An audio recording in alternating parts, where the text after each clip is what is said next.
નથી ઘણા ઘણાના હૃદયની અંદર કાત્યું ભરેલી હોતી. કરોળિયાના ઝાડા જેમ હોય ને એમ અમુકના હૃદયમાં કાતી હોય. લ્યો એક દાખલો આપું તમને. એક બાપુ એક ભાઈના ઘરે ચાતુર્માસ રોકાણ, 4.5 મહિના રોકાણ. સર અને પછી 4.5 મહિના બાપુને એટલા બધા સાચવા, એટલા બધા મહારાજને સાચવા કે એ જ્યારે વિદાય લઈને જતા હતા ને, કીધું કે ભાઈ ચાતુર્માસ મેં તારા આંગણે કર્યો, હવે મારે જવું છે. બોલે કાંઈ વાંધો નહીં, જવું હોય તો આપ જઈ શકો છો. ત્યારે ઓલા સાધુએ કીધું કે તારી સેવાથી હું બહુ ખુશ થયો છું. જોડીમાં હાથ નાખી અને એક મણી આપ્યો અને કીધું કે લે આ પારસ મણી છે, જે લોખંડને અડાડીશ ને એ સોનું થઈ જશે. તો ભગત તો રાજી થઈ ગયો. પેલા સંત છે એ ઘરેથી નીકળી ગયા છે. હવે જેવા સાધુ ગયા એટલે તરત આને તાલાવેલી લાગી કે અત્યારે 1,60,000 છે,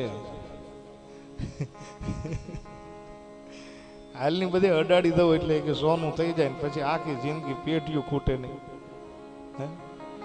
ખાધા જ કરે, ખાધા જ કરે. ત્યાં આપણા પહેલા છે ને ગામમાં પેલા લોખંડના કોટલા આવતા.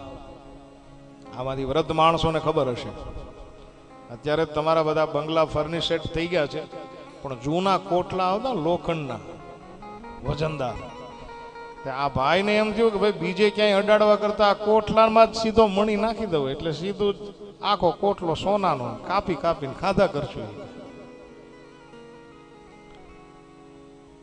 હજી ઓલા સાધુ જાપે ન કોઈ કે ત્યાં નાખ્યો આમ કરતો. જેવો એ મણી અંદર ગયો પેલી કોઠીની અંદર, લોખંડની કોઠી સોનાની થઈ નહીં. હા ને ભાઈ વિચારના વમળો ચડ્યો, છેતરી ગયા. 4.5 મહિના દૂધના લોટા પી ગયા. આવું કરવું તો મારી સાથે.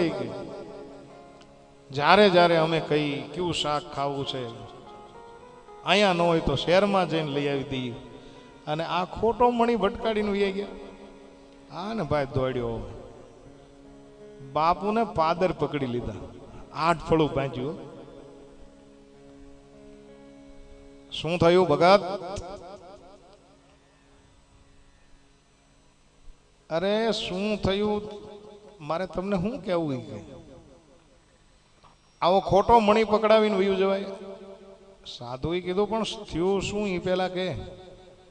બોલે તમે જે મણી મને આપ્યો તમે શું કીધું કે જેને અડાડીશ એ સ્વર્ણ થઈ જશે, સોનું થઈ જશે. સોનું ન થયું.